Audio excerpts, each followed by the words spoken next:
Radio Centro, de Juan Aguirre, de Francisco Aguirre, quienes me han invitado con una instrucción precisa: construir periodismo con credibilidad. Y bueno, la credibilidad pasa por contar con ofrecer información, con ofrecer verdad, condiciones indispensables para vivir en un mundo civilizado. Y miren que nuestro mundo, no se antoja tan civilizado como habríamos deseado. Se requiere coraje para hablar con verdad, pero sobre todo coraje para toparse con la verdad, coraje para persuadir al poder, coraje para construir comunidad. Y de eso va este espacio. Soy Ricardo Rafael, a partir de hoy, lunes, de 3 a 5, todos los días, de lunes a viernes, en Grupo Radio Centro. Este espacio radiofónico quiere colocar la lupa del periodismo sobre los temas que nos importan a todos. Y lo quiere hacer como debe hacerse el periodismo, a ras del suelo, sin arrogancia, sin distancia, de manera horizontal, próximo a los temas que importan a la gente, próximo a las voces de la gente y a partir de la voz de la gente. Para una época como esta, entusiasmada con la oportunidad de la transformación, se requiere un lente que haga zoom en los matices, en las contradicciones, en la pluralidad y en los puntos de vista. De esto va este programa, y el día de hoy contamos con un temario sabroso para la revista periodística, que es este espacio. Abriremos con una entrevista con el ex rector de la UNAM, también ex secretario de Salud, aspirante a presidir el PRI, el doctor José Narro Robles. Tiene mucho que decirnos a propósito de lo que está pasando con ese partido, que entra, por cierto, en un proceso de elección de su dirigencia el próximo día 8. Y también tiene cosas que decirnos a propósito de la próxima creación del Instituto Nacional de Salud, que va a sustituir al Seguro Popular.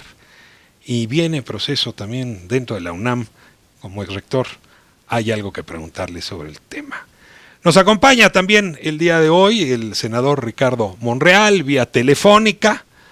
Don Ricardo Monreal tiene varias iniciativas en el caldero del Senado. Una de ellas es justamente qué hacemos con los temas complicados que están violentando, generando odio, generando incivilidad. Y miren que después de los hechos de este fin de semana vale la pena pensar cómo las plataformas y los medios de comunicación, decía Daniela Pastrana hace un momento, merecen el respeto y sobre todo la responsabilidad de quienes tenemos el privilegio de operarlos, de participar en ellos. Tengo también hoy a Jorge Javier Romero. Nos va a hablar de política nacional, concretamente el congelamiento de las cuentas de Rosario Robles y de su operador, Emilio Cebadúa. Y para abordar el tema del fin de semana, el doloroso tema del fin de semana, le he pedido al corresponsal de Grupo Radio Centro en Washington, Jesús Esquivel, que nos acompañe en una conversación para tratar de entender lo que está ocurriendo, si es posible entender en ese país, desde Washington, pero también para comprender este discurso que dio hoy Donald Trump y que cambia radicalmente el mensaje que le habíamos escuchado en un primer momento. ¿Razones electorales lo llevaron a moderarse o un acto de responsabilidad frente a lo que está observando y lo que podría venir? Tenemos también hoy la intención de abordar este esfuerzo de coordinación que se está dando entre las autoridades de seguridad del gobierno del Estado de México y el gobierno federal. Y con esto arrancamos. Vamos a un breve editorial que quiero ofrecer justamente a raíz del trágico hecho terrorista ocurrido en El Paso, Texas, a las 10:30 de la mañana el pasado 3 de agosto.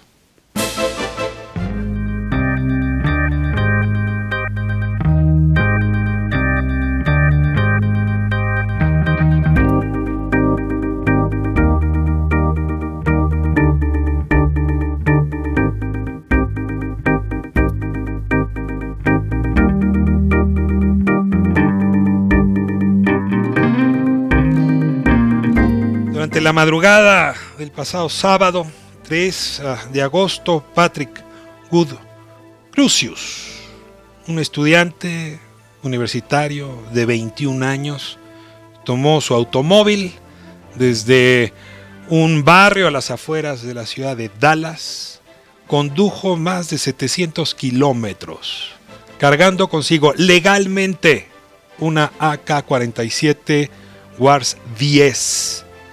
Según sus propias palabras, llevó esta arma por su capacidad para herir letalmente. Hacia las 9:15 de la mañana, subió a 8chan, que es una plataforma donde muchos pistoleros y terroristas han divulgado antes sus mensajes, las ideas que lo llevaron a cometer este atentado terrorista. La necesidad de comprender, la necesidad de escudriñar los motivos que llevaron a este joven a convertirse sin duda en los peores terroristas de la historia, lo que me lleva en este momento a compartir algunos de los argumentos de este texto, cuyo final terminó con la vida de 20 personas y más de 26 heridos en una tienda de autoservicio en El Paso, Texas. Comienza diciendo el joven Crusius: el ataque es una respuesta a la invasión hispana de Texas. Ellos son los instigadores, yo no. Estoy defendiendo, dice Crusius, mi país del reemplazo étnico y cultural provocado por esta invasión. Los indios nativos no tomaron con seriedad la invasión europea y hoy son la sombra de lo que fueron. Los Estados Unidos pronto se convertirán en el país de un solo partido porque el voto hispano está entregando todo el control a los demócratas. Por eso ellos abren las fronteras, quieren un sistema de salud para las personas ilegales y buscan ciudadanizar a millones de nuestros votantes. El voto hispano pronto se quedará con Texas y Texas será un estado demócrata y con ello ese partido ganará todas las elecciones presidenciales. Avanza en su argumentación Crusius. Este ataque es un incentivo para que los migrantes hispanos regresen a sus respectivos países. Insiste, un incentivo patriótico, lo que tiene uno que escuchar. Si podemos deshacernos de suficientes personas, aclara, el estilo de vida americano puede todavía ser sostenible. Acusa a sus compatriotas de inacción y dice que no puede cargar más con la vergüenza de la inacción, sabiendo que los padres fundadores le habían dejado un patrimonio de derechos necesarios para salvar a su país de la destrucción. Aclara, los europeos no tienen derecho a portar armas, nosotros sí.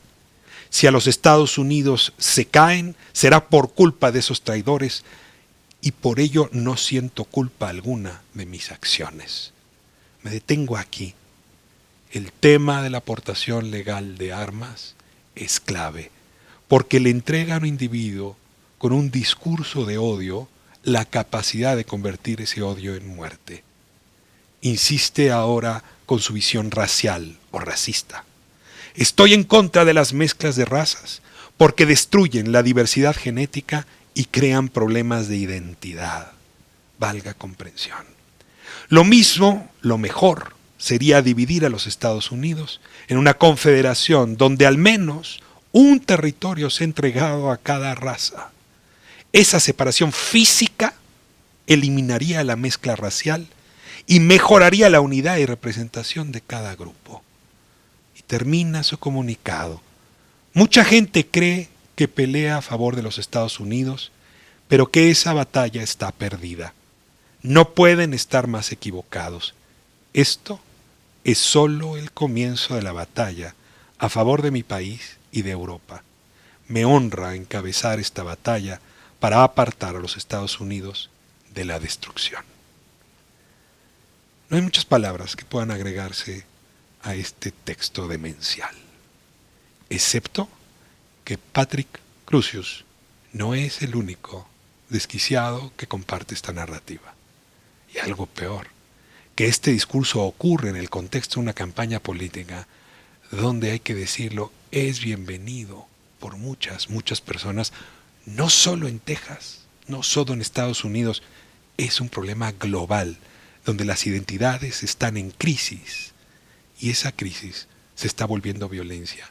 Y si a ello añadimos el derecho a la aportación legal de AK-47, entonces estamos ante el peor de los escenarios.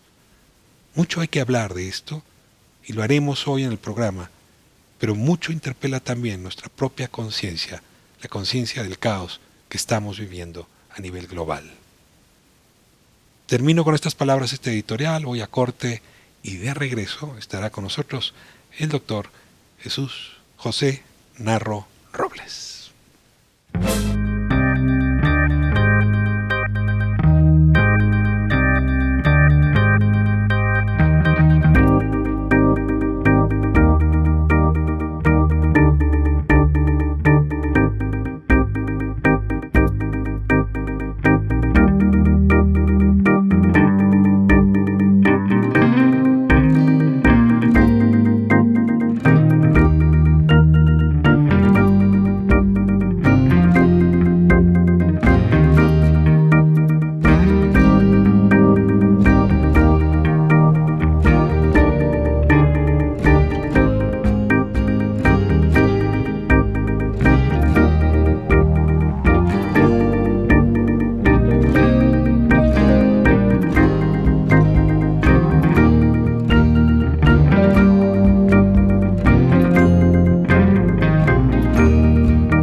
Hoy en Grupo Radio Centro, este programa que arranca hoy y arranca, la verdad, con muy buenos astros.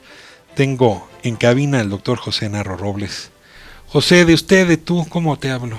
Pues siempre me has hablado de tú eres un igualado y ahora resulta que porque estás iniciando el programa, pues si quieres regresamos a las viejas formas que por cierto nunca tuvimos. Nunca tuvimos. Bueno, entonces vamos a hablar de tú y de ti, ¿te parece? Empecemos con lo de ti, ¿no? Y de nosotros. ¿Qué semana más complicada para el que fue tu partido? Quiero arrancar con esto. Hay proceso de selección del presidente o la presidenta del partido. ¿Tú participaste en ese proceso? ¿Decidiste con una carta que vale la pena comentar bajarte de ese carro? Pero no solamente eso, decidiste renunciar a tu bandera tricolor. Yo te voy a rogar que, digamos, en aras de entender el contexto, nos regreses en el tiempo y nos cuentes cómo fue esa decisión de participar y luego ese periplo para bajarte del carro. Sí, la primera parte es una decisión complicada para mí, porque representó dejar la UNAM, que es una institución entrañable, en mi caso, maravillosa en mi perspectiva de lo que representa para el país, y cuando tomé la decisión de participar en el proceso, consideré que lo mínimo que podía hacer era no comprometer a la universidad, separarme de ella, y decidí entrar. ¿Por qué? Por dos razones fundamentales.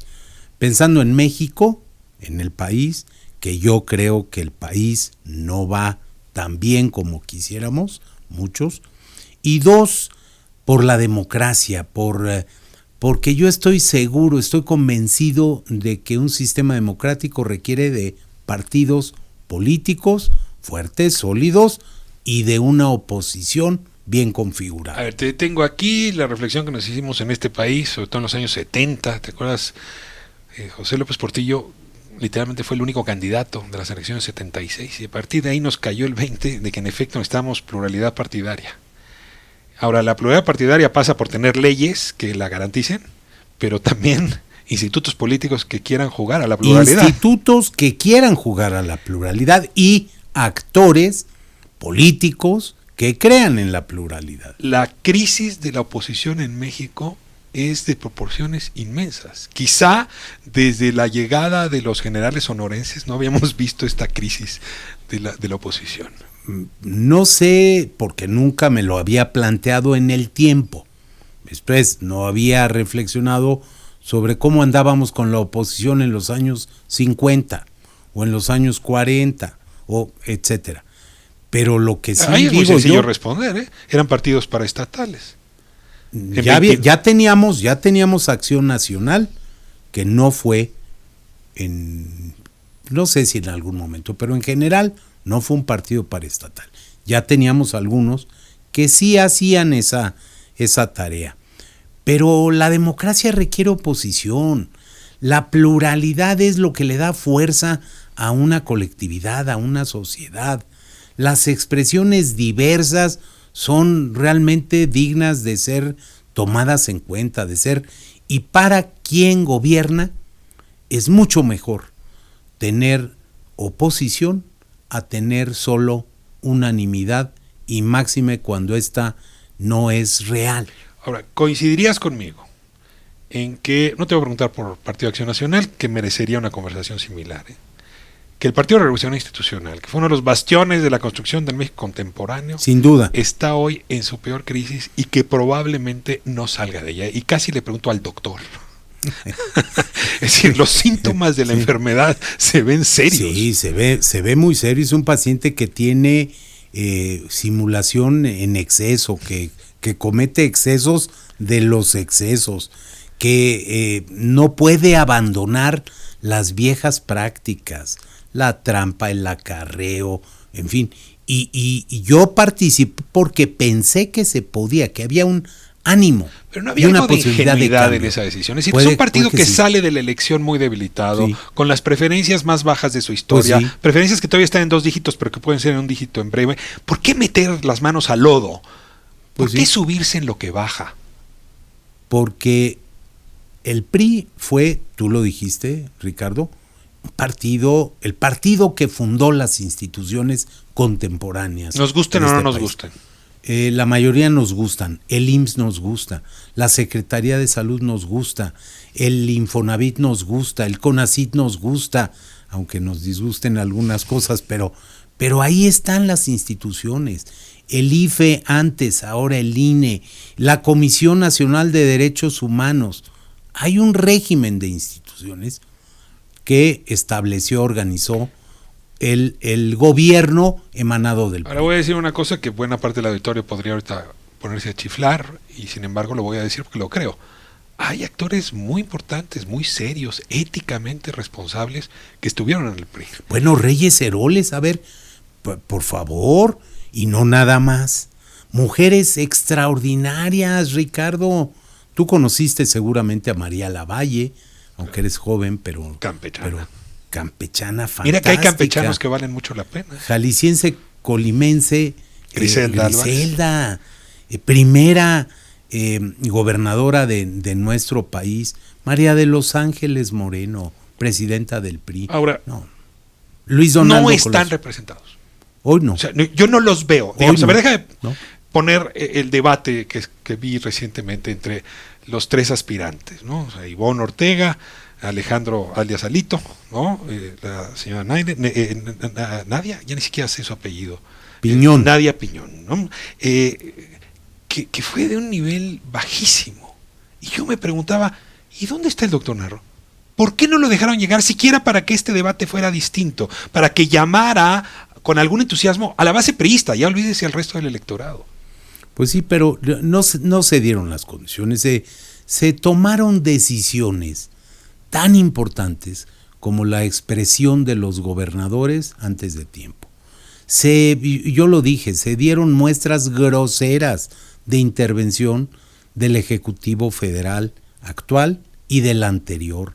Se trató de orientar todo y francamente se permitió que un padrón que no es confiable se utilice, y se utilice además, perdón por decirlo así, copeteado. ¿Y copeteado por qué? Porque inscribieron en ese padrón, particularmente las huestes de Alito, a cientos de miles de priistas. ¿Quién puede creer que en Coahuila se triplicó el padrón de priistas, como si hubiera una epidemia? Que la Ciudad de México tuviera el doble del padrón que se tenía hasta enero. No, estaban... Ivonne Ortega utilizó una frase muy afortunada, probablemente, creo que ahí se la reconoció a Encarnación Alfaro, que es su segundo en la fórmula. No podemos mantener al PRI del escritorio, hay que ir por el PRI del territorio, pero esta elección se decidió en el escritorio de los gobernadores. Por lo que está decidida en los escritorios, porque fueron varios.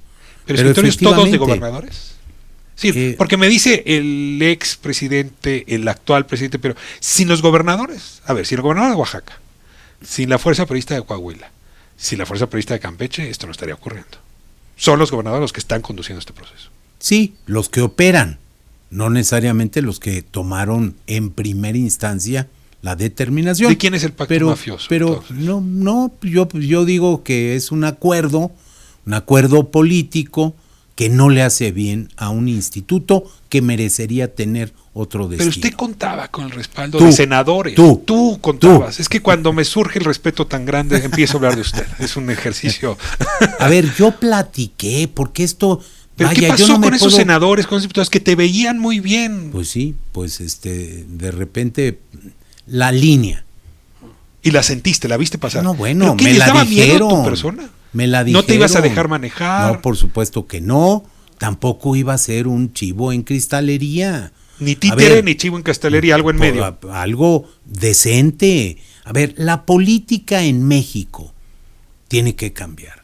La política tiene que cambiar y en consecuencia para hacerlo los políticos tienen que cambiar. Hablábamos de las oposiciones, pero podríamos pasarnos un buen rato, más del tiempo que tenemos, hablando de cómo se organizan los acuerdos cupulares y cómo eso no es la manera. La política no puede hacerse solo con dinero. La política no puede representar únicamente el negocio. La política tiene que ser otra cosa. Ahora, México requiere política y políticos diferentes. Pero, José, yo veo a mucha gente quejándose de muchas cosas, que además tenemos buen músculo para ello, Sí. pero muchos se deslizan al deseo del regreso al pasado, como si hubiera posibilidad de regresar No hay al pasado, ninguna posibilidad. y con muy poca capacidad de imaginar el futuro. Es decir, estamos en un momento donde, sobre todo el lado de las oposiciones, se dicen estábamos mejor, no sé Sí. cómo pueden decir eso, pero lo dicen. No estábamos mejor antes. También esa es parte de una realidad, Ricardo. A ver, ¿qué es lo que pasa? Que los políticos se preocupan más por su pasado, el pasado y su pasado, que por el futuro. Y por el futuro de los demás, el futuro del país. Requerimos pensar en México hacia adelante. Urge que resolvamos y anticipemos los problemas, los que tenemos, y que anticipemos los que vienen. ¿Le estamos dejando solamente a Morena y solamente al presidente López Obrador la responsabilidad de esa imaginación? Y no es nada más de ellos, el país es de todos. También lo he dicho con mucha convicción, no puede ser el país de una sola voz, de una sola persona, de un solo hombre o de una sola mujer. Es un país mega diverso, extraordinariamente heterogéneo, en lo biológico, en lo social, en lo económico, en lo cultural. Y esa pluralidad es la que tenemos que salvaguardar. Ahora, el PRI se va a desfondar. Veo muy difícil, la verdad, después de esta elección y de esos debates y de la pobreza de ideas, que ocurre un milagro. Pero bueno, siempre ocurren milagros. El PAN, decía en su momento, está viendo su propia crisis.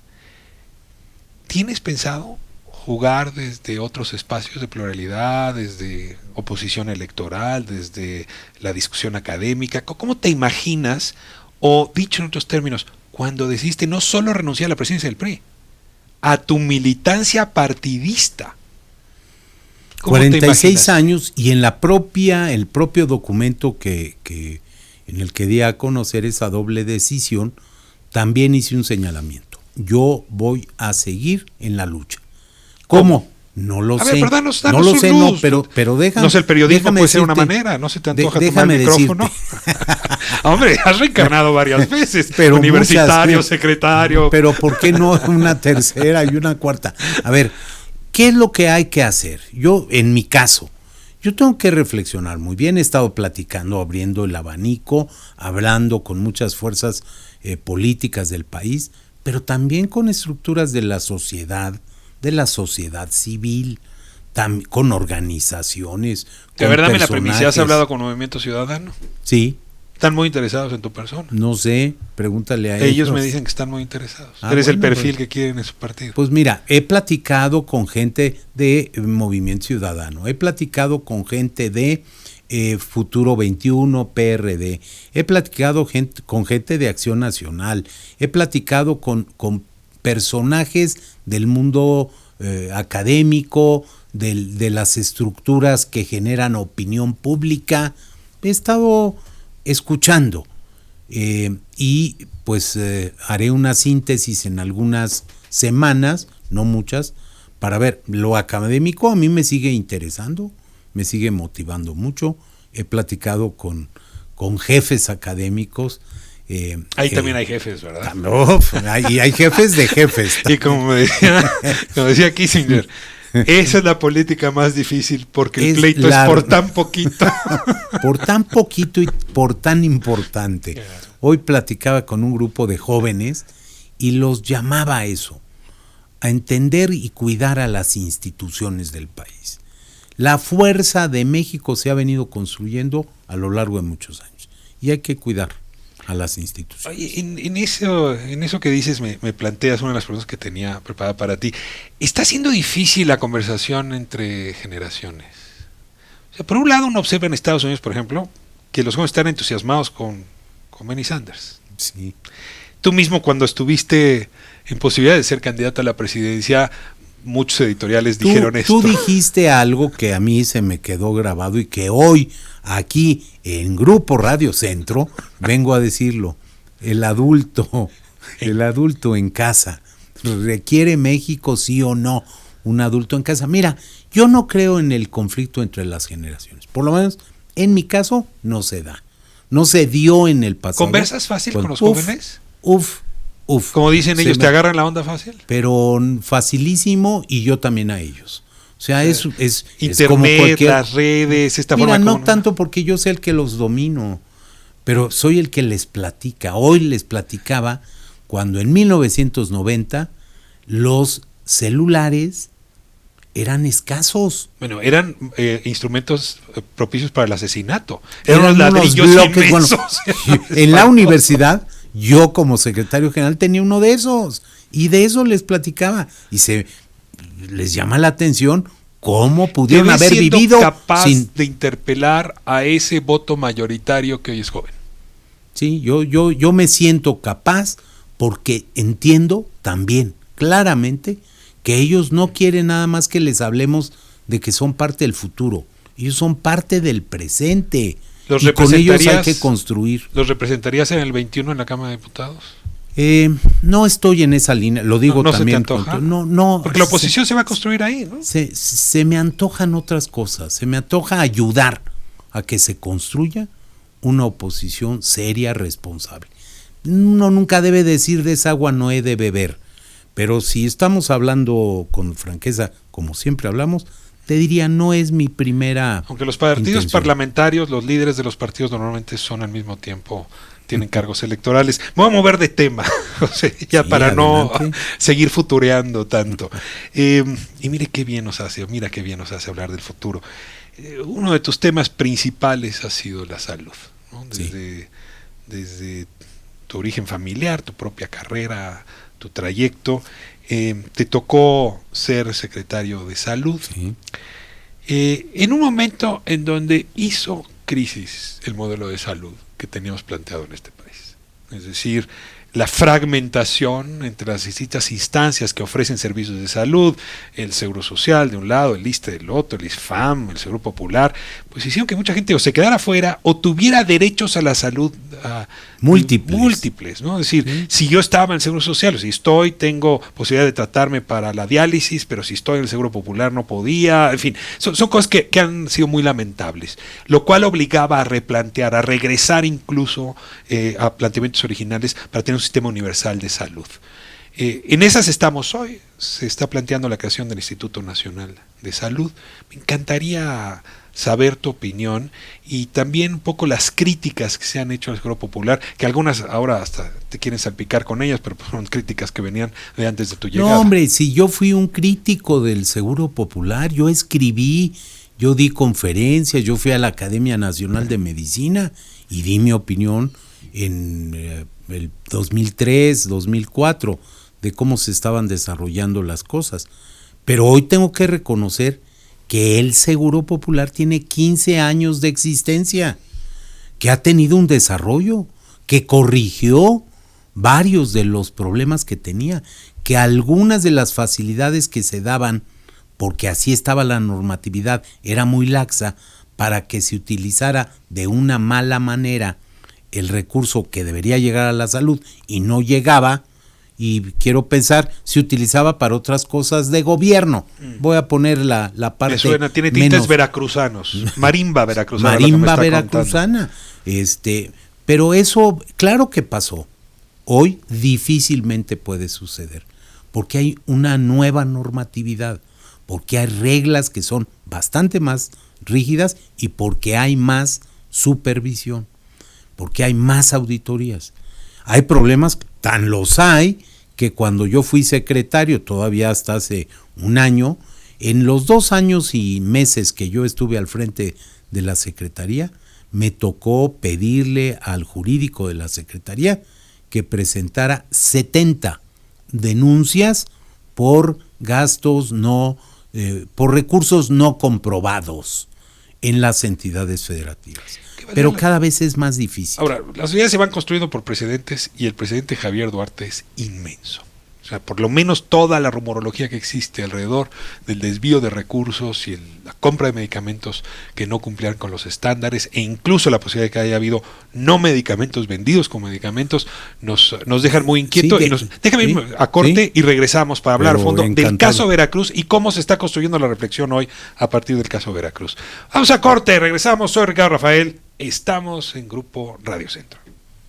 En un momento regresamos. Ricardo Rafael en Radio Centro 97.7.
Estamos de vuelta, Grupo Radio Centro. Soy Ricardo Rafael y estoy con el doctor José Narro. Es un regalo, la verdad. Y yo estoy con Ricardo Rafael en Grupo Radio Centro y para mí es el regalo estar aquí en la patada inicial, en el arranque de un proyecto, deseándote el mayor de los éxitos. Te lo mereces tú, pero se lo merecen también los radioescuchas. Estamos en el ejercicio de este periodismo que también tiene que renovarse, no solo en la política, Pepe. Claramente Sí, el periodismo tiene que repensarse. Sí. Te pregunto, ¿tú crees que realmente estamos en una transformación del tamaño de la que se habla? Cuando se habla de la 4T, sí es de ese tamaño. Sí se está intentando, sí se está planteando, pero no es un asunto de voluntades nada más. Uh-huh. Bueno, pues déjame retomar la conversación donde la dejamos hace un momento. Quería abusar de tu conocimiento, de tu experiencia, justamente para entender el tema del seguro universal de salud. Ese fue un anuncio que hizo Vicente Fox en su momento. Y el secretario Frank, en su momento, advirtió que no era posible crear el nuevo sistema del Seguro Popular y al mismo tiempo fusionarlo con el IMSS, porque los costos del IMSS eran muy altos, porque los costos laborales y sindicales eran muy altos. Por eso en este país arrancamos el siglo con dos grandes sistemas, puedo contar el ISSSTE y los demás. ¿Estamos hoy en condiciones de regresar y juntarlos y volverlos homólogos y resolver el tema del costo sindical y el costo operativo? Tiene costo sindical, tiene costo económico, laboral, tiene costo político, y yo sí diría hay que ser cautelosos. En el gobierno anterior se intentó una modalidad distinta, que es el intercambio de servicios. No veo yo muchas facilidades hoy para hacer todo sin tener una enorme discusión y seguramente un desgaste muy fuerte. Y esto tendría que ser una discusión parlamentaria, dirías tú. Tiene que ser una discusión parlamentaria, pero también social. Tenemos que tener una discusión que incluya a los expertos, a los conocedores, y no estoy hablando de ninguna manera en primera persona. Estoy hablando de quienes tienen mucha experiencia y pueden aportar. La salud, o el problema o el tema con la salud, es que los efectos de malas decisiones cuestan vidas, y cuestan vidas hoy o mañana, es en lo inmediato. Pepe, tengo en la línea al senador Ricardo Monreal y no quisiera despedirte porque traemos un par de temas todavía pendientes. ¿Puedo abusar de ti? No es un abuso, al contrario, y me da mucho gusto saludar indirectamente a Ricardo. Ahora participará en la conversación. Muchísimas gracias, Pepe. Un momento, vamos con el senador Ricardo Monreal. Tocayo. ¿Qué tal, Tocayo? Un saludo ahí a Pepe, que le tengo mucho respeto y estimación. Me da gusto saludarte, Tocayo. Buenos días y te felicito por este nuevo espacio que mucho ayuda al debate político y al debate público en general. Nos hace falta debatir y mira que esa es una de tus virtudes, el argumento, Ricardo. Y te escuchaba justamente en estos días hablando de los contenidos que en una democracia pues deben aplaudirse, deben incentivarse, y los contenidos con los que habría que tener cuidado. Y mira que después del atentado del terrorista que vimos en El Paso, de cómo el comunicado del terrorista se difundió a través de redes sociales, pues la pregunta nunca es más pertinente, ¿qué sí, qué no? Y la pregunta más complicada, ¿qué deben ustedes los senadores regular y qué mejor dejar a que el público regule? Mira, tenemos que regular asuntos nocivos que están envenenando a la sociedad. Tenemos que legislar sobre armas, prohibición, tenemos que establecer comunicación con el Congreso norteamericano para ir reduciendo y moderando este discurso de odio, de intolerancia, de racismo. Tenemos que revisar tratados internacionales, intercambios con los otros países para ir eliminando, erradicando, disminuyendo la polarización social. Nunca en ninguna parte es deseable, nunca en ninguna parte, salvo en las campañas que son normales, que presenten contrastes, puntos de vista encontrados o diversos, pero después ya en el ejercicio de gobierno se tiene que intentar caminar con el mayor entendimiento posible con los adversarios y los opositores. Cuando se es gobierno se tiene todavía mayor responsabilidad que cuando se es oposición. Eso es lo que yo creo. Sin embargo, pues vamos a estar viendo en los próximos días cómo avanza este entorno internacional, que también tiene repercusiones internas en los países de donde son las motivaciones políticas o sociales que se están presentando.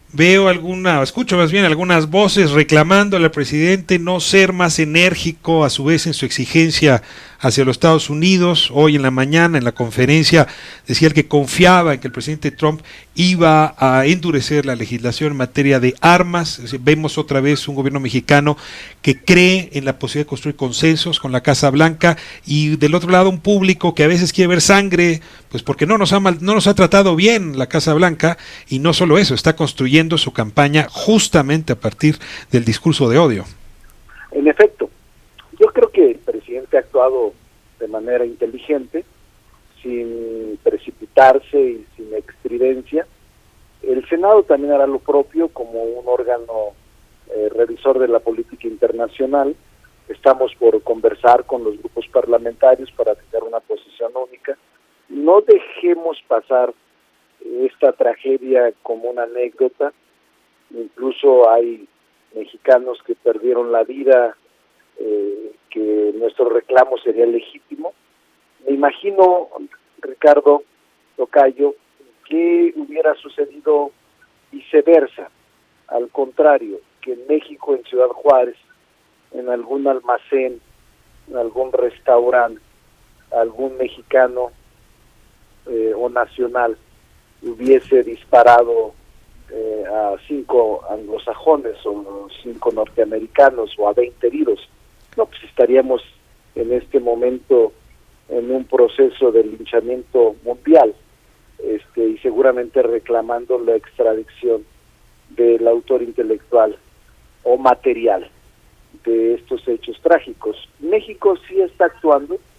Vi ayer al secretario de Relaciones Exteriores en una actitud correcta. Sin embargo, obviamente la ciudadanía exige mayor energía, mayor énfasis, mayor exigencia para poder resarcir. Ya no se puede resarcir, pero al menos para poder lograr justicia para las víctimas, que en este caso se afecta a connacionales, a paisanos nuestros que estaban por uno o por otro motivo en ese momento, en ese almacén, en ese lugar trágico que ahora nos enlutó a todo el país. Claro, no sabes cuánto te agradezco escuchar la voz senatorial aquí en este espacio, sobre todo el día de hoy que inauguramos. Nos acercas buenos astros y te ruego que en cuanto tu agenda lo permita nos acompañes aquí en cabina para escucharte en extenso sobre los otros temas que están hoy bajo tu responsabilidad, que no son pocos y desde luego son muy importantes. Con mucho gusto, saludos ahí a Pepe, saludos a todo el auditorio y felicidades. Pepe, muchas gracias, estimado Ricardo. Buen augurio para todos. Un abrazo muy fuerte. Abrazo. Pues sí, en efecto, no estábamos preparados para observar una cosa así, y al mismo tiempo era previsible, ¿no? Claro que es previsible, porque cuando se incuba un discurso de odio, de racismo, de rechazo a las diferencias, a los distintos, en muchos sentidos, esto es lo que pasa. Y es efectivamente terrorismo. Y efectivamente mataron a gente que murió porque estaba ahí, pero no por una causa. Y quien cometió ese acto terrorista no es alguien que viene de otro país. No es alguien, en este caso, lamentablemente, sino alguien en quien se ha venido incubando ese sentimiento. Y un muchacho con privilegios, ¿eh? Sí, es un muchacho universitario, estaba en su 3er semestre, con una vida en una comunidad que no estamos diciendo sea una comunidad marginal o pauperizada, en realidad un muchacho indoctrinado a partir de las redes sociales y los libros más extremistas, José. Pues déjame cerrar el tema sobre salud que estábamos abordando, irme al tercer tema que tenía preparado hoy para esta conversación. La Universidad Nacional Autónoma de México está cumpliendo aniversario de su autonomía.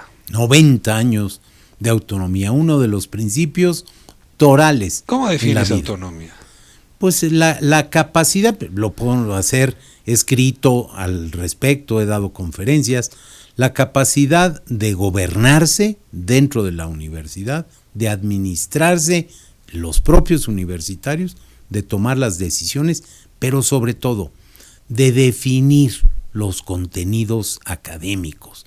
Y en el caso de la UNAM, de favorecer esa expresión plural, esa expresión completa. Entonces tiene su vena administrativa, tiene su vena de la parte política del gobierno universitario y tiene particularmente la vena académica, procurar la libertad de cátedra, de investigación, de expresión, de libre discusión de las ideas. ¿Está en riesgo de alguna manera la autonomía universitaria? Mientras no vuelva a haber otro gazapo que permita que se les olvide transcribir la fracción séptima del artículo constitucional correspondiente. Tú sabes que lo que se les olvidó fue poner 3 puntos. Esto es muy bonito. En técnica legislativa, cuando hay reformas y los párrafos se quedan idénticos, se ponen 3 puntos. Se les fueron los 3 puntos. Bueno, entonces no fue todo el párrafo, sino nada más 3 puntos.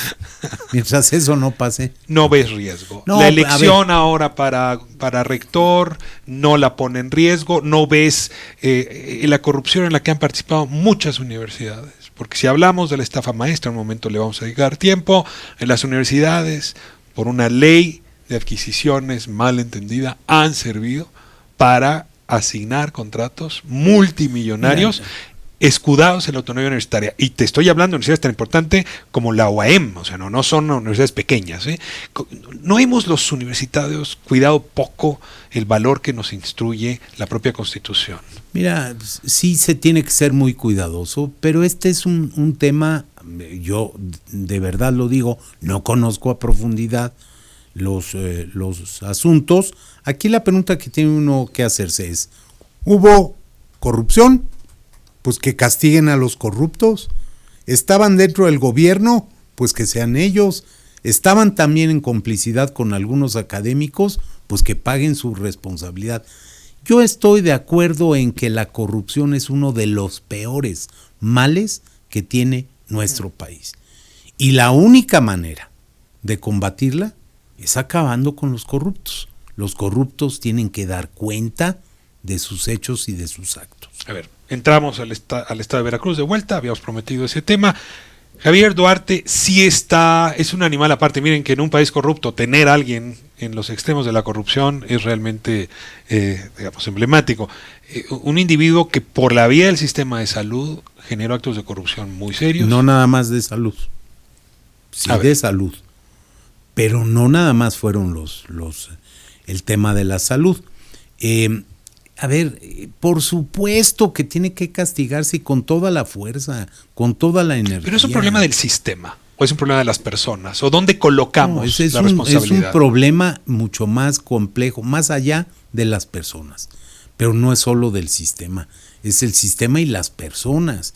Sí se facilita, sí se vuelve algo natural, normal. Nos tiene que indignar, Ricardo.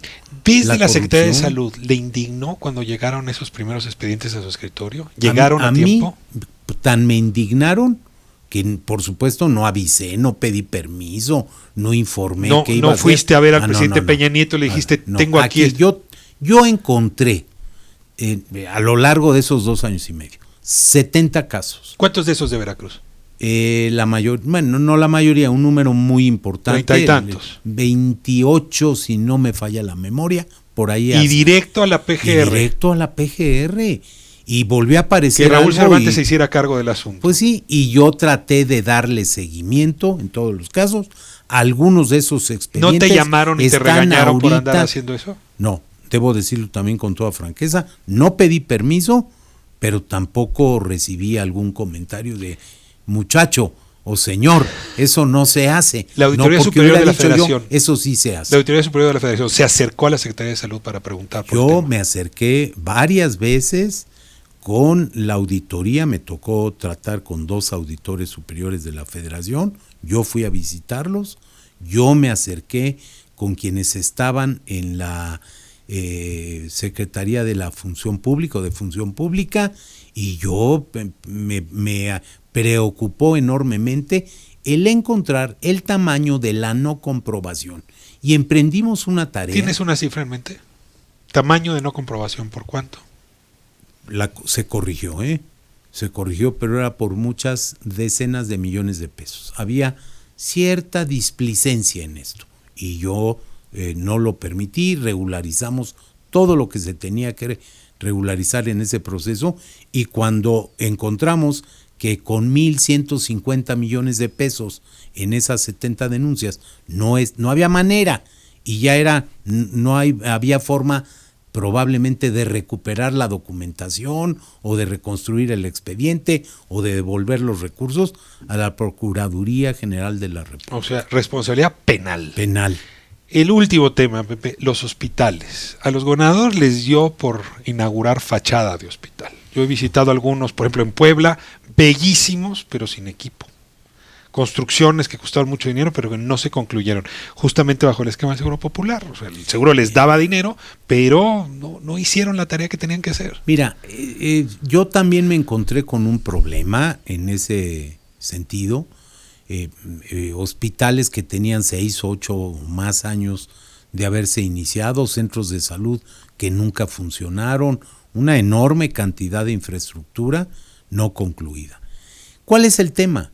Es que no es posible que pueda construir la Federación, pero también el gobierno del Estado, pero también el municipio, y también incluso algunas organizaciones que tratan generosamente de apoyar. Pero el problema no es el edificio, tú lo dijiste, y el equipamiento. Claro. Y después no es nada más el edificio y el equipamiento, y el personal. Y cuando tienes el personal y el presupuesto para que eso pueda operar sistemáticamente. Entonces es muy complejo. Yo tomé decisiones que dificultan por lo menos que se pueda seguir haciendo eso. Yo le voy a pedir un favor a José Narro Robles, así como en su momento aquel libro de Buenas Intenciones, Malos Resultados de Santiago Levy permitió imaginar la política social del futuro, se volvió un libro de referente. Sí. Yo no tengo un libro similar en materia de salud. Ojalá y la vida le dé el ánimo para ofrecernos un texto, justamente ahora que lo necesitamos en un debate tan complicado. Nadie mejor que usted, nadie mejor que tú, Pepe. Ricardo, muchas gracias por tu generoso comentario, y por supuesto que tomo el desafío. Tengo mucho interés porque creo que es una de las áreas básicas de la política social. Pensé un día que yo había inventado una frase que resumía fantásticamente: la salud no es todo, pero sin salud no hay nada. Y resulta que no. Pues ya tienes... Que me la copió Schopenhauer. De veras, la encontré en los pensamientos. Pues ya tienes la primera frase del libro. José Narro Robles, qué lujo tenerte en esta inauguración. Estar en esta inauguración. Mucho éxito, de verdad. Y ojalá esta sea, porque lo es, la primera, pero que no sea la última, que me des la oportunidad de venir contigo. Van a ser muchas. Tu voz es importante en este debate público. Muchas gracias, Pepe. Muchas gracias. En un momento regresamos. Ricardo Rafael, en Radio Centro 97.7.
Estamos de vuelta a Grupo Radio Centro. Soy Ricardo Rafael. Buena tarde, buena conversación con José Narro, hombre que ha estado en puntos claves del Estado mexicano, por eso abordamos tantos temas. Espero que haya sido de su utilidad. También le agradecemos mucho al senador Ricardo Monreal que nos ha acompañado en esta sesión inaugural del programa, este programa que ocurrirá todos los lunes de 3 a 5 de la tarde. Y tengo conmigo Jorge Javier Romero. Jorge, me da muchísimo gusto que compartas mesa, micrófono, conversación de nuevo en este espacio. Ricardo, muchísimas gracias por invitarme a estar contigo todos los lunes. Por supuesto es un placer y es todo un reto intelectual compartir mesa contigo. Lo anunciamos desde ahora, estarás en efecto todos los lunes en este horario, abordando en principio pues las notas de política nacional, del sistema político. Tú eres profesor de la Universidad Autónoma Metropolitana, como pocos has dado clase y has formado, y hay que decir, y deformado algunos en el tema de instituciones. En fin, tenemos hoy un asunto delicado que sigue andando y son los actos de corrupción pues presuntamente cometidos por funcionarios del gobierno anterior. Rosario Robles y Emilio Cebadúa, se informa, han visto congeladas sus cuentas. Antes de solicitarte tu reacción, tu reflexión, le voy a pedir a uno de nuestros reporteros, a Jorge Almaquio, que nos dé su punto de vista y la información justamente, que compartan la información recabada en estas horas a propósito de Rosario Robles. Jorge, ¿cómo estás? Buena tarde. ¿Qué tal, Ricardo Rafael? Bienvenido, muy buenas tardes a los amigos del auditorio. Fíjate que Rosario Robles envió esta mañana al presidente de la Suprema Corte de Justicia de la Nación, Arturo Saldívar, una carta en la que le pide su intervención con el fin de que el proceso que se sigue en su contra se resuelva con imparcialidad. En este documento, que fue recibido a las 9:45 de este lunes en la Oficina de Certificación Oficial y Correspondencia del Alto Tribunal, la exsecretaria de Desarrollo Social señaló que es mujer de instituciones y que tiene plena confianza en las autoridades judiciales. Al referirse a la investigación periodística conocida como la estafa maestra, que se dio a conocer en el 2016, la extitular de la SEDATU reiteró que no tiene nada que esconder, por lo que se presentará en la audiencia programada para el 8 de agosto, pero solo pide justicia, ni más ni menos. En estas letras señaló que ha acudido a todas las instancias como la PGR y la Función Pública, que la deslindaron en su momento de cualquier irregularidad en este asunto. Y es que, Ricardo, pues en la misiva Robles Berlanga denuncia que todo el linchamiento mediático en su contra que se ha dado y en la que ha sido víctima de calumnias y difamación influye en los órganos encargados de procuración de justicia, lo que pone en riesgo su integridad, así como su derecho a la honra y al debido proceso. También señaló al ministro Saldívar Lelo de la REA que esta información ha expuesto a lo más valioso para ella, que es su hija, quien ha tenido que vivir toda clase de insultos y vejaciones, colocándola además en una situación de peligro frente a la delincuencia que se dedica al secuestro. Y bueno, en su escrito, la exjefa de gobierno argumentó que su caso ejemplifica lo que el presidente de la Corte llama el efecto corruptor en el proceso penal por la interferencia y juicio mediático. Por ello, y porque en este caso hubo filtraciones indebidas y violaciones a sus derechos, le pide al también titular del Consejo de la Judicatura Federal que en el proceso al que se someterá se consideren todos estos hechos para que no influyan el ánimo del impartidor de justicia. Y bueno, Rosario Robles dijo finalmente, Ricardo, confiar en la palabra del presidente Andrés Manuel López Obrador cuando expresa que no hay consigna de su parte en su contra o de alguna otra persona. Y bueno, comentarte que también que ante la petición de comparecencia de Rosario Robles ante un juez, las autoridades de la Fiscalía General de la República informaron hoy también que aún no hay orden de aprehensión contra la exsecretaria de Desarrollo Social por presuntas irregularidades cometidas en el caso de la estafa maestra. Esto lo informó al juez Patricio Leopoldo Vargas Alarcón, titular del Juzgado 10º de Distrito de Amparo en materia penal, recordando, Ricardo, ya finalmente y para terminar, que pues se solicitó por parte de la Ministerio Público Federal Teresa Maldonado Rodríguez, de la Agencia 21ª Investigadora, solicitó a un juez de control audiencia inicial para formular imputación y vinculación a proceso en contra de Robles Berlanga por el delito de ejercicio indebido del servicio público. Esto lo hizo el pasado 25 de julio y bueno, hay una comparecencia a la que reiteramos, Rosario Robles dijo va a acudir, que será el próximo 8 de agosto. Ricardo Rafael, amigos, el reporte que les tengo. Jorge, muchas gracias. Sí me atrevería a hacerte una pregunta. Dime. ¿Por qué le envía la carta al ministro Saldívar? Lo que está pidiendo, le envía la carta porque está pidiendo que haya una actuación imparcial por parte de los jueces, porque señala que ante toda esta campaña mediática en la que ha sido objeto y víctima de malas... o sea, le pide al jefe de los jueces que instruya a los jueces cómo comportarse. Que se comporte bien, sí, exactamente. Es una mala comprensión del papel que juega la presidencia de la Corte, tengo la impresión.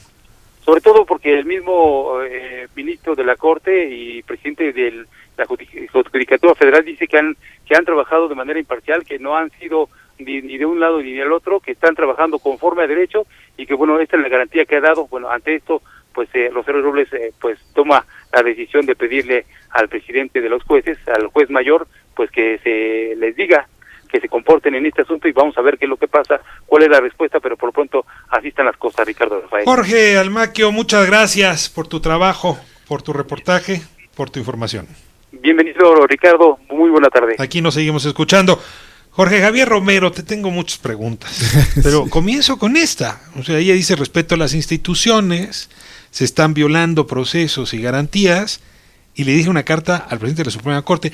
No tengo recuerdo de alguien perseguido por la Fiscalía General, antes la PGR, que acudiera al presidente de la Corte para pedir su auxilio y la imparcialidad del poder que encabeza. ¿Tú tienes memoria? No tengo memoria de eso, pero además no tiene ningún sentido, ¿no? Bueno, por supuesto que más que por sentido político. Apela política. Claro, como si estuviéramos hablando de un proceso, espero que no sea el caso, como los de la época clásica del régimen del PRI o los que tradicionalmente han existido en México, en los que este tipo de procesos en contra de altos funcionarios del gobierno anterior tenían un sesgo claramente político. Yo creo que deberíamos estar... ¿Crees que en este caso no lo es? Yo creo que deberíamos estar transitando a que no lo sea, a que la Fiscalía sea realmente el órgano autónomo que la Constitución considera ahora que es, ¿no? Te voy a meter en Honduras. Que una secretaria de la administración anterior haya presuntamente cometido actos de corrupción es un hecho político. Por supuesto que sí. Y que las instituciones la estén procesando es un hecho político. ¿Por qué no debería ser político la consecuencia? No más para entender los matices, como si lo político no debería jugar en un hecho que es político. Pero estamos en un momento de cambio en la Procuración de Justicia.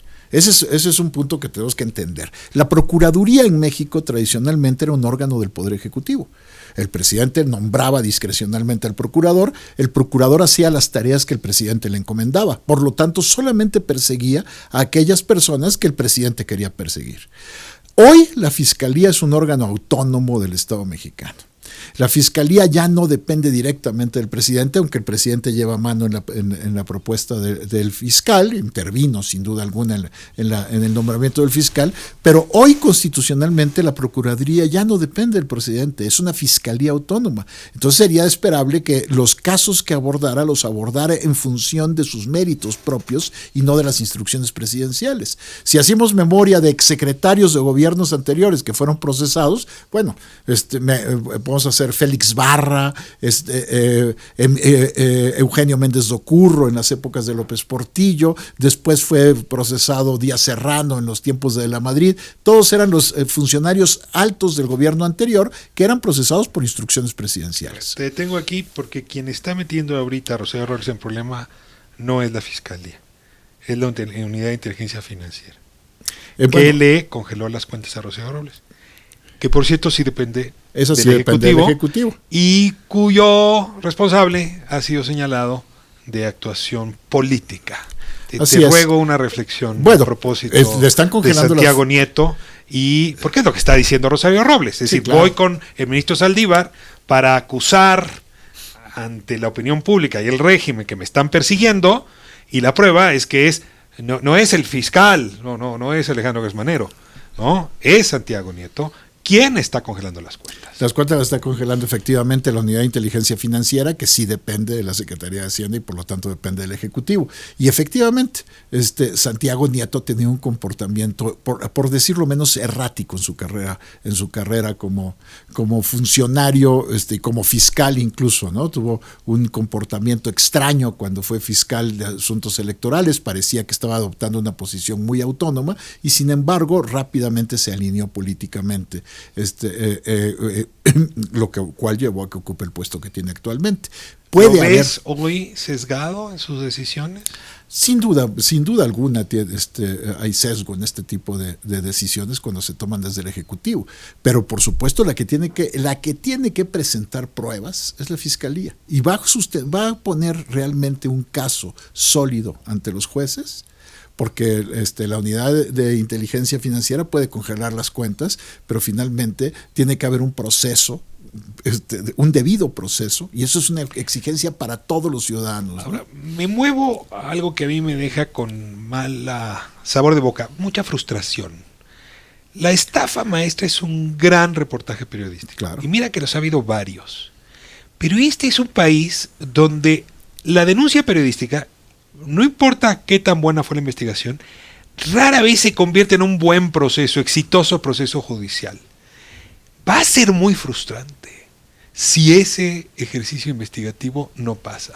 Y luego, si decimos que el problema es un problema de linchamiento, ¿no? A ver, la estafa maestra dio argumentos suficientes para que este proceso esté ocurriendo. Exacto, la estafa maestra, ese reportaje espléndido de Animal Político que se publicó el año pasado, es una muestra de cómo ha avanzado mucho más el periodismo de investigación que las propias capacidades investigativas de la Fiscalía en México. Deberían ponerse periodistas a cargo de la... a veces parece que sí deberías... Lo que pasa es que usurpación de funciones, me retracto, no vuelvo a decir una barbaridad así. Pero efectivamente lo que tenemos es una fiscalía que hereda muchos de los vicios de la Procuraduría antigua, que era un órgano con muy pocas capacidades técnicas reales para investigar.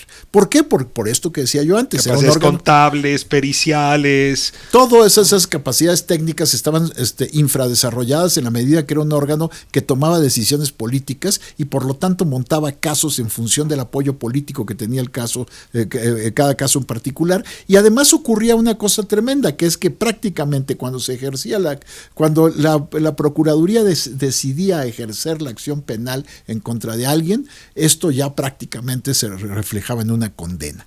Hoy se supone que hemos avanzado en la reforma del sistema de justicia penal para tener un sistema de justicia penal basado en una judicatura cada vez más independiente, y se está llevando a cabo el proceso de reforma para tener una fiscalía autónoma. Eso debería ir acompañado de una transformación estructural completa de la fiscalía para que tenga capacidades de investigación serias. Bueno, lo que es difícil, y con esto me gustaría terminar la reflexión, Jorge, es divorciar este tipo de expedientes, estafa maestra entre ellos, varios de los que ligaron a Javier Duarte, que no están vinculados con este otro, pero que sí son parte del sistema electoral.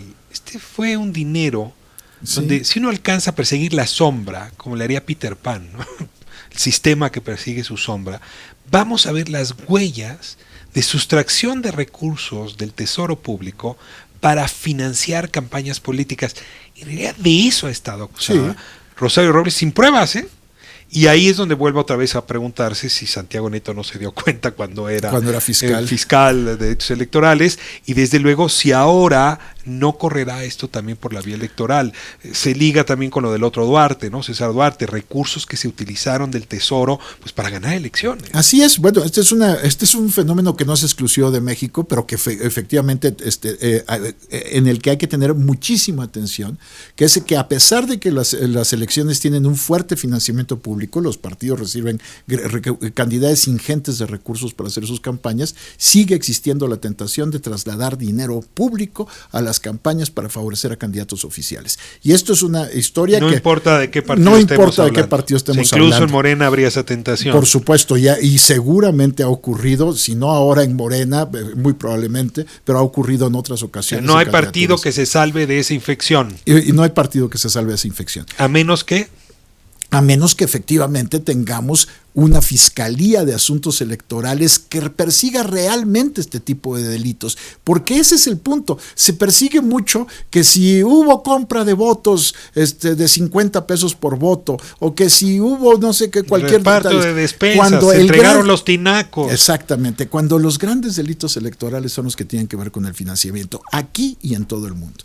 Yo quiero acabar con una cosa, una reflexión sobre el curioso personaje político que es Rosario Robles. Yo me acuerdo de Rosario Robles desde 1982, cuando pertenecía al grupo de los vándalos en la Facultad de Economía.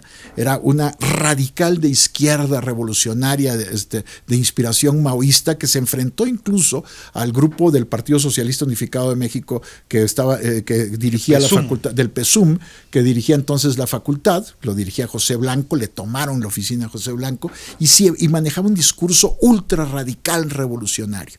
Y hemos visto cómo ese personaje ha transitado de ahí, después a apoyar la candidatura de Cuauhtémoc Cárdenas en 88 por el Frente Democrático Nacional, a incorporarse al PRD, a hacer una carrera ascendente dentro del PRD, llegó a ser jefa de gobierno, presidenta del PRD, y dar el salto a ser una alta funcionaria de un gobierno del PRI. Ha recorrido todo el espectro político, y por supuesto desde el discurso más radical hasta ahora a una posición... ¿Qué me quieres decir? Que la lección es cuídate de los extremos. Por supuesto que sí. Los radicales acaban recorriendo todo el camino hacia el otro lado. Jorge Javier Romero, Ricardo, comentarista oficial de este espacio los lunes para hablar de política nacional. Te estaremos también dando lata telefónica si hay algo en la coyuntura que lo amerita. Muy bien, gracias Ricardo, por acompañarme en estas y otras aventuras. Encantado, Ricardo. Aquí vamos a estar contigo en esta aventura. Nos vamos a corte y regresamos pues al tema que nos ocupa a partir de este fin de semana. Jesús Esquivel, él es corresponsal de Grupo Radio Centro en Washington, conversará con nosotros sobre los hechos trágicos del Paso, Texas, de este sábado 3, y también sobre las reacciones del presidente Donald Trump, sobre todo el discurso de esta mañana, desmarcándose de ese tipo de violencia de odio. No se vaya, continuamos. En un momento regresamos. Ricardo Rafael, en Radio Centro 97.7.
El nombre Patrick, el apellido Crusius, joven de 21 años que con una serie de razones, una más enfebrecida que la otra, una más enloquecida que la otra, toma la decisión de cometer una serie de asesinatos en una tienda Walmart ahí en El Paso, Texas. Quizás sean los eventos terroristas más impresionantes que vayamos a ver en nuestras vidas.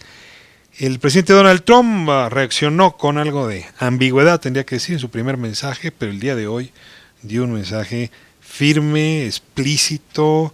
Escuchemos lo que dijo el presidente Trump esta mañana. El asesino del Paso posteó un manifiesto en línea lleno de odio racista. Nuestra nación debe condenar el racismo y la supremacía blanca. El odio no tiene lugar en los Estados Unidos. El odio trastorna la mente y devora el alma. Le hemos pedido al FBI que identifique todos los demás recursos que necesiten para investigar y coartar todos los crímenes de odio y el terrorismo doméstico. Tenemos que reconocer que la Internet le ha provisto una avenida peligrosa a estas personas dementes. Tenemos que arrojar luz sobre los resquicios más oscuros del Internet y detener los asesinatos en masa antes de que empiecen. También se usa el Internet para el tráfico de seres humanos, el tráfico de drogas y otros crímenes atroces. El uso de los medios sociales y la amenaza que presentan estos actos por medios sociales no se pueden ignorar. Quizá los discursos más anti-Trump que Donald Trump ha pronunciado. Un discurso donde incluso uno desconoce al personaje. Él ha sido, en más de un sentido, instigador, yo no diría de la muerte de nadie, no me atrevería a ir tan lejos, pero sí de un ambiente de linchamiento en contra de lo México y lo México-americano, pues que en efecto se vuelve telón de fondo, se vuelve escenario propicio para que locuras como la de Patrick Crusius, este muchacho que tomó la AK-47 y enfrentó sin piedad a los clientes de una tienda en Walmart, esté hoy siendo tema principal de nuestras conversaciones.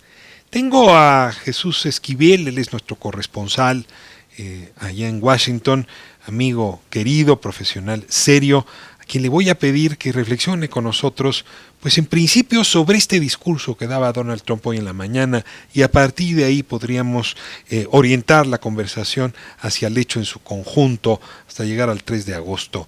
Jesús, ¿cómo estás? Me da tanto gusto compartir contigo este micrófono. Ricardo, el gusto es mío y felicidades por tu programa, y pues somos parte de Radio Centro, bienvenido. Pues mira, creo que debemos empezar por las ironías de este discurso de Donald Trump en la Casa Blanca. Habla de que avenidas para propagar el racismo son precisamente las redes sociales, la Internet, cuando él, desde que inició y anunció su carrera política, utiliza precisamente a Twitter como uno de sus grandes mecanismos para transmitir el rechazo a los inmigrantes que los ha criminalizado y sobre todo a nosotros los mexicanos. Recordemos que anunció su aspiración a la nominación presidencial por el Partido Republicano, diciendo que los mexicanos eran narcotraficantes, criminales y violadores. El discurso del mandatario evade las presiones que le están haciendo en el Congreso los demócratas para que presenten un proyecto de ley, él y su partido, que evite la venta de armas semiautomáticas y se lleven a cabo el escrutinio sobre los antecedentes penales de cualquier persona que llegue a una armería a solicitar la compra de un rifle o de una pistola. Él habla de la situación de enfermos mentales, que se revisen las leyes sobre la salud mental de las personas, cuando pues ya los demócratas le están diciendo que primero tendría que someterse él a un examen, y así lo dijo Chuck Schumer, de salud mental, porque aunque no lo acusan directamente de lo ocurrido en El Paso y en Ohio, pues el manifiesto que dejó ese asesino, a quien están tratando ya como terrorista doméstico, expone, Ricardo, no sé tú cómo lo veas, el reflejo de lo que ha hecho Donald Trump desde que era candidato y como presidente de los Estados Unidos. Jesús, me gustaría especular contigo un poco a propósito de la biografía de Patrick Wood Crusius. Él es un muchacho de 21 años, asiste a la universidad, está inscrito en un college, no tiene ningún antecedente penal, no tiene ninguna falta administrativa, creo que ni siquiera se haya pasado un alto en su vida, y sin embargo sí acudió y compró una AK-47 legalmente, porque lo puede hacer, y porque ningún registro previo, ninguno, le habría impedido comprar un arma. ¿Quién es este muchacho? Cuéntame, la comunidad de Allen, ahí en Dallas, ¿no? Este vecindario conurbano a Dallas, ¿cómo se pudo haber gestado un caldo de cultivo que llevara a construir a este asesino? Mira, es un lugar de clase media alta. Han estado entrevistando a varios de sus compañeros de colegio y precisamente presentan un cuadro de un joven que, según uno de sus compañeros de la secundaria, siempre había soñado con matar a personas. Un seguidor sin de importar Donald la Trump, causa. Sin importar la causa, un seguidor de Donald Trump que fue, pues de alguna manera, motivado a hacer este ataque de terrorismo doméstico por lo que ha venido diciendo el mandatario sobre el tema de los mexicanos, los migrantes y el muro en la frontera, esta famosa invasión que en algún momento Trump dijo se venía por la frontera norte de nuestro país y declaró una emergencia nacional. Las características... ¿Tú no tienes duda de que el discurso de Donald Trump influyó en Crusius, o en realidad el discurso de Trump y el de Crusius abrevan de la misma fuente, que son cosas distintas? Pues mira, yo creo que debido a lo que se ha estado dando a conocer, incluso el mismo Departamento de Justicia, el FBI, sí tuvo que ver bastante la influencia del presidente de los Estados Unidos, porque uno de sus vecinos señaló a una cadena de televisión que él había estado comentando recientemente esta necesidad de detener a los migrantes mexicanos que dejaran de poblar algunos lugares de los Estados Unidos, que ya incluso ciudades no se veían como Estados Unidos, sino como un México. Y mira, han estado haciendo recuentos varios periodistas de los mensajes que ha mandado Trump en su cuenta personal de Twitter, y no deja duda de que el mandatario, quien ahora, pues obligado por su trabajo, tiene que rechazar esto, ha estado generando esta polémica, esta división racial, esta situación que ahora trágicamente se ha convertido en algo que nadie puede aceptar. Él dice que el odio no tiene cabida en la sociedad de los Estados Unidos, pero han estado mencionando algunos incidentes que Trump, ya como presidente, ha estado destacando, sobre todo para el caso de la inmigración y los mexicanos. Es increíble lo que se ha visto en la cuenta personal de Twitter de Trump. Te voy a leer uno, que es del 5 de agosto de 2014. Dice: ahora nuestro gobierno importa inmigrantes indocumentados, que son una enfermedad mortal. Nuestros líderes son ineptos. Estamos hablando de hace 5 años. Ahora, el presidente genera un discurso de odio, o conecta con un discurso de odio hacia los migrantes, que por cierto no es exclusivo de Estados Unidos, está en muchos otros lados. Y este muchacho decide que una forma de acompañar el discurso, digamos, antimigrante es incentivar, dice él, patrióticamente a los mexicanos a regresarse.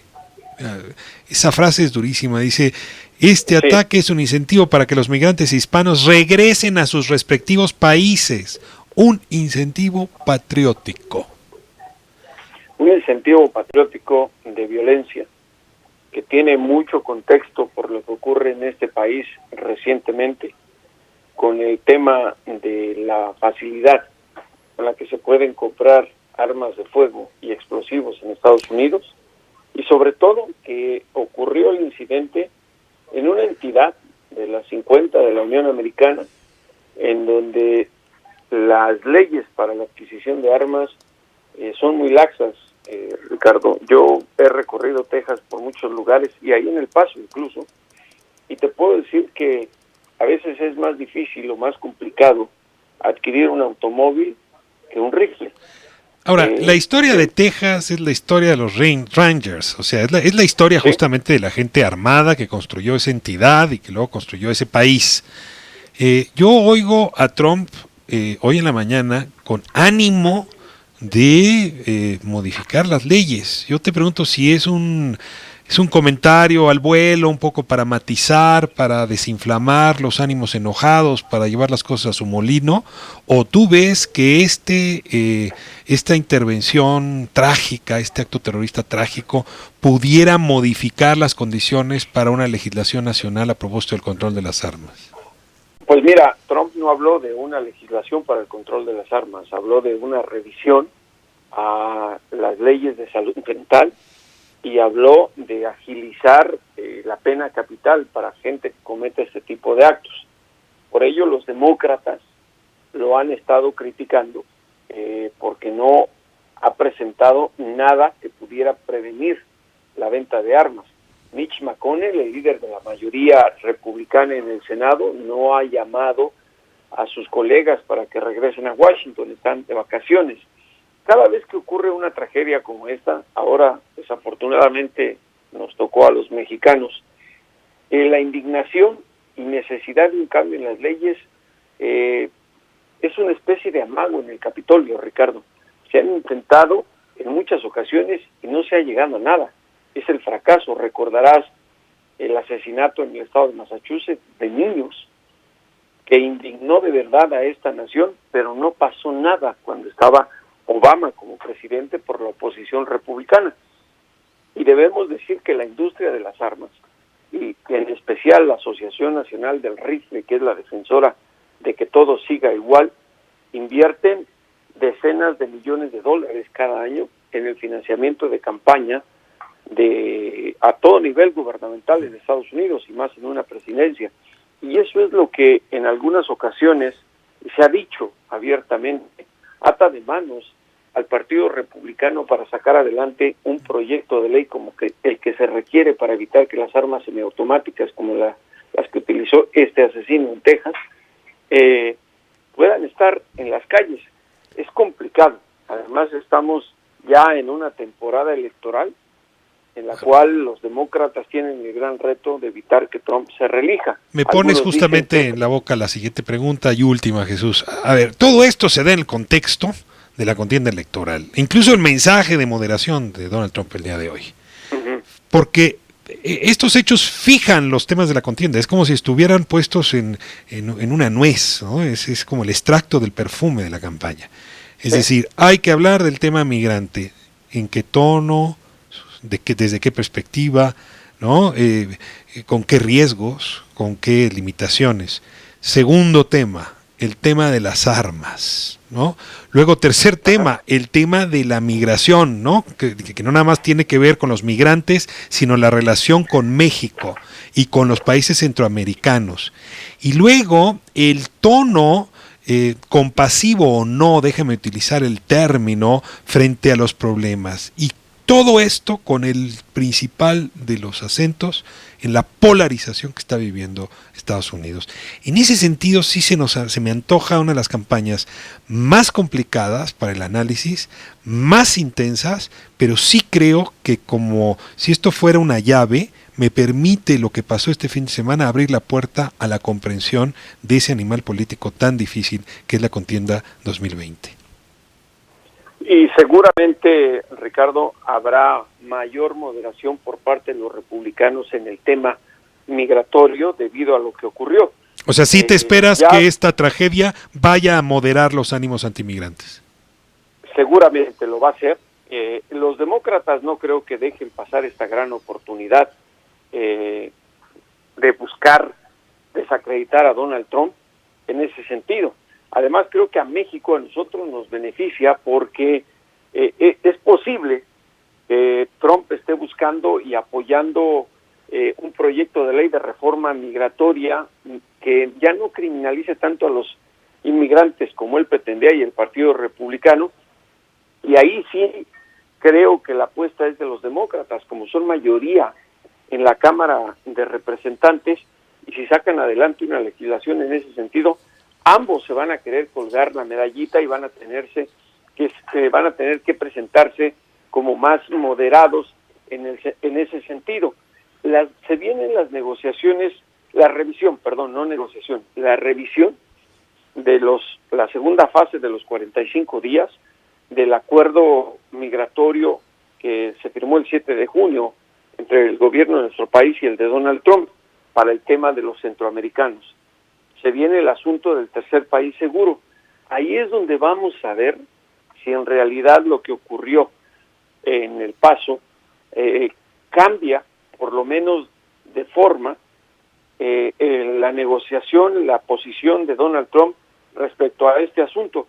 Porque déjame decirte, los demócratas ya están diciendo que no van a soltar este tema para tratar de sacar adelante una reforma migratoria que reconozca el aporte de los migrantes que llevan muchos años en este país y que además se cumpla con las leyes de asilo, que es lo que Trump ha rechazado en referencia a los centroamericanos. Pues te agradezco muchísimo, Jesús. Estás en un lugar privilegiado, corresponsal nuestro del Grupo Radio Centro, allá en Washington. Te estaré dando lata, porque la verdad yo ya no distingo entre los temas nacionales y los temas que corren en Washington. Estamos parados en territorios no solamente contiguos, sino mezclados. Esta migración en realidad nos reúne cada vez en las mismas preocupaciones, aunque no estamos reunidos en las mismas soluciones. Gracias, Jesús, y te seguiré buscando. Me encanta la posibilidad nuevamente de compartir espacio radiofónico contigo. Estamos a tus órdenes y a la disposición del auditorio cuando quieras, Ricardo. Abrazo muy fuerte. En este momento está Marcelo Ebrard en El Paso, Texas, justamente dando una conferencia de prensa. En un momento más recuperaremos los audios de los principales aportes que está haciendo el secretario de Relaciones Exteriores.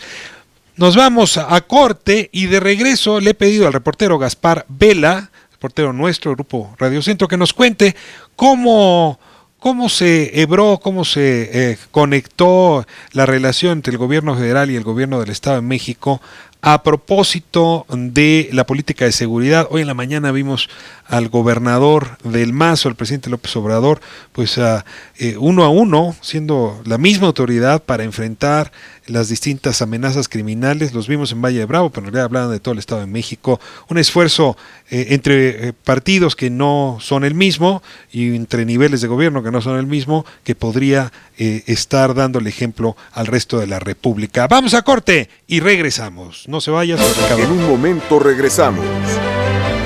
Ricardo Rafael, en Radio Centro 97.7.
Continuamos esta tarde de lunes, bellísima tarde de lunes en la Ciudad de México.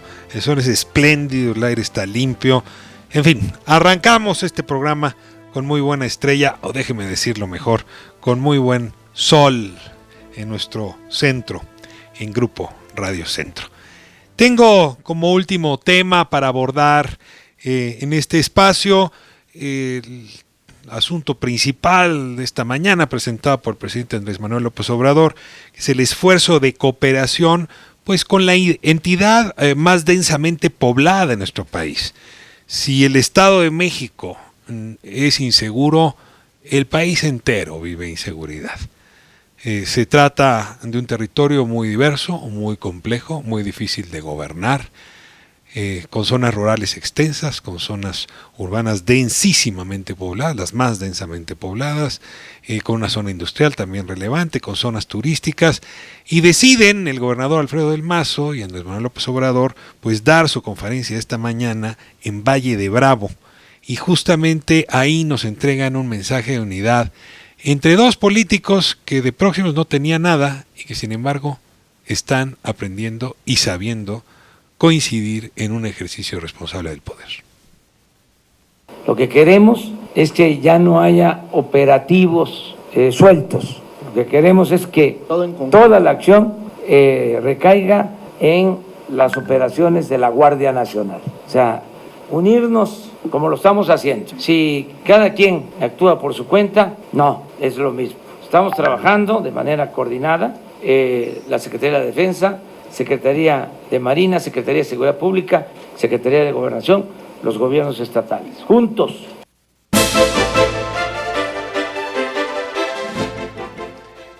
No ha sido una tarea sencilla en nuestro país coordinar los esfuerzos de casi ninguna materia. Si me permiten decirlo, digamos en una nuez, el federalismo en materia de seguridad y justicia es uno de los más desastrosos. No hay en la Constitución, no ha habido en el ánimo de las autoridades, no lo hay en las leyes, una fórmula que permita que la investigación policial, la persecución de los delitos, incluso los propios juicios, tengan coherencia. Este es un país donde en realidad sigue habiendo muchos países y muchas autoridades fragmentadas, y en esa fragmentación pues se construyó un territorio magnífico para la delincuencia, para que poderes fácticos con capacidad económica y capacidad de fuego se hayan apoderado de extensos territorios en nuestro país, y el Estado de México no ha sido excepción. Es decir, los feminicidios en Ecatepec tienen como explicación el gobierno o el desgobierno que impone el crimen organizado, pero lo mismo ocurre con los muertos que muchas veces ha recogido Valle de Bravo, o con las crisis que se han vivido en seguridad en las zonas de Los Reyes, de La Paz, en zonas donde ni siquiera la policía puede entrar. Esta promesa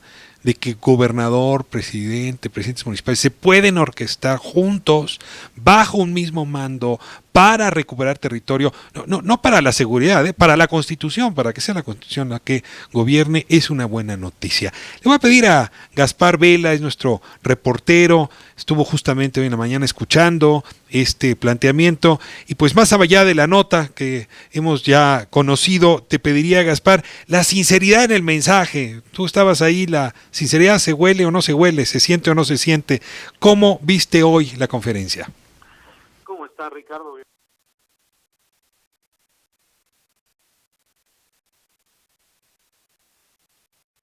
Bienvenido, Ricardo. Mira, pues primero te digo que fue una conferencia que se realizó en el Centro Regional de Cultura Joaquín Arcadio Pagaza, esto en el municipio de Valle de Bravo, Estado de México, y que contó con la asistencia de 130 representantes de medios de información, muchísima gente esta mañana presenciando la conferencia de prensa matutina, Ricardo. Ya desde el fin de semana se habían tirado flores el gobernador del Estado de México, Alfredo del Mazo, y el presidente Andrés Manuel López Obrador en los eventos públicos en los que coincidieron en esta gira que hace por hospitales rurales del Estado de México y de otras entidades. Ya había algo por ahí trabajado, y el día de hoy pues se abordaron varios temas, entre ellos el reforzamiento de seguridad pública federal en el Estado de México. El secretario de la Defensa Nacional, Luis Crescencio Sandoval, informó que más de 9,500 elementos de las fuerzas federales se encuentran ya desplegados en el Estado de México, Ricardo, esto con el fin de reducir la incidencia delictiva en la entidad. El general secretario, quien mientras el presidente hablaba, mientras López Obrador habló, constantemente, Ricardo, intercambiaba comunicación y hojas con el secretario de Seguridad y Protección Ciudadana, Alfonso Durazo. Esto pasó constantemente en la conferencia.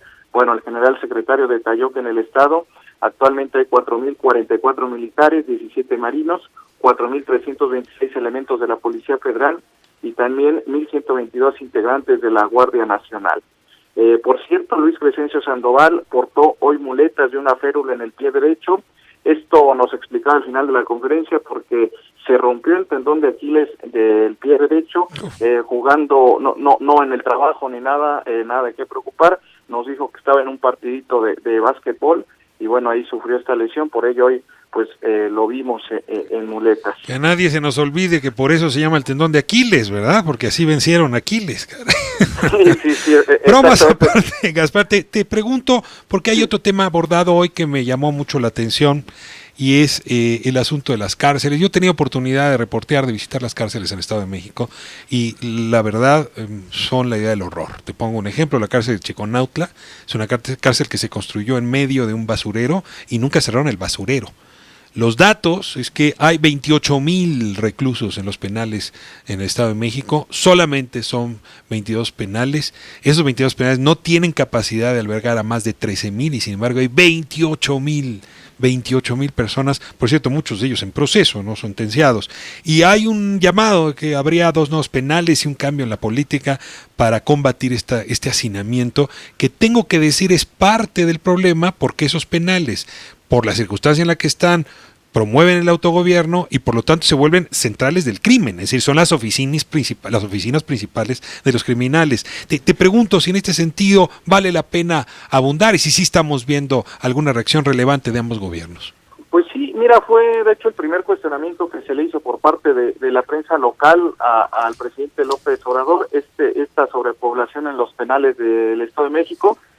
Dijo de entrada el presidente López Obrador que en los centros federales de rehabilitación social no existía esta sobrepoblación, pero sí en el Estado de México. De hecho, le pidió al gobernador que fuera del programa, pues diera una explicación al respecto, y dio estos datos que tú mencionas, Ricardo, que hay una sobrepoblación del 120% en los penales estatales, y por ello pues también anunció que próximamente se construirán 2 nuevos penales precisamente en la entidad.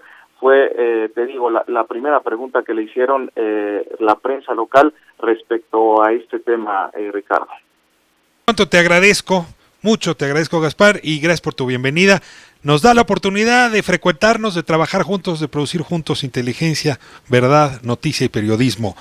Nos seguimos escuchando, Gaspar.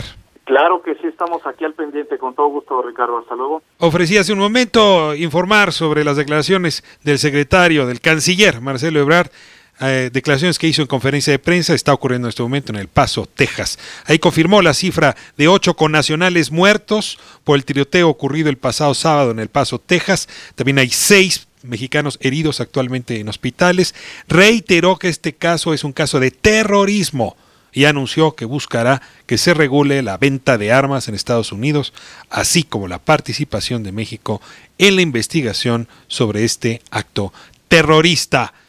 Muy rápida la reacción del canciller. Bienvenida. Cierro el programa agradeciendo a quienes nos llamaron a 97.7 esta tarde. Gracias a Marilena Rodríguez por sus felicitaciones. Muchas gracias a Juan Manuel Hernández por su participación y su opinión a propósito del joven tejano, del asesino, del terrorista. Muchas gracias a Marta Garnica por su felicitación. También quiero agradecerle a la señora Ramírez por igualmente congratularnos. Gracias a Olga Martorell. Saludo a Marta Cervantes. Le pregunta al doctor Narro por qué cuando tuvo la oportunidad de cambiar el sector salud no lo hizo. Aquí el doctor Narro explicó lo que sí hizo. Aquí están los debates, los argumentos. José Luis Martínez le dice al doctor Narro que no oculte las lacras que están dentro del PRI. Pues ya no está en el PRI el doctor Narro, ya no le tocará esto. Claramente nos anunció que se está moviendo hacia otra fuerza política. Síguele la pista. Ana Monterrubio, muchas gracias por su felicitación. Víctor López, el doctor Narro no consideró que sea un invitado de lujo, pues deja mucho que desear. Yo quiero decirle que yo veo políticos serios y políticos que no son tan serios. Ser político no es una tarea fácil y creo que Narro ha dejado una buena estela, pero en gusto se rompen géneros y para eso la diversidad. Una diversidad que está aquí presente, sin distancia, sin arrogancia. Soy Ricardo Rafael, Grupo Radio Centro. Muchas gracias. Nos escuchamos mañana, 3 de la tarde, misma frecuencia. Ricardo Rafael en Radio Centro.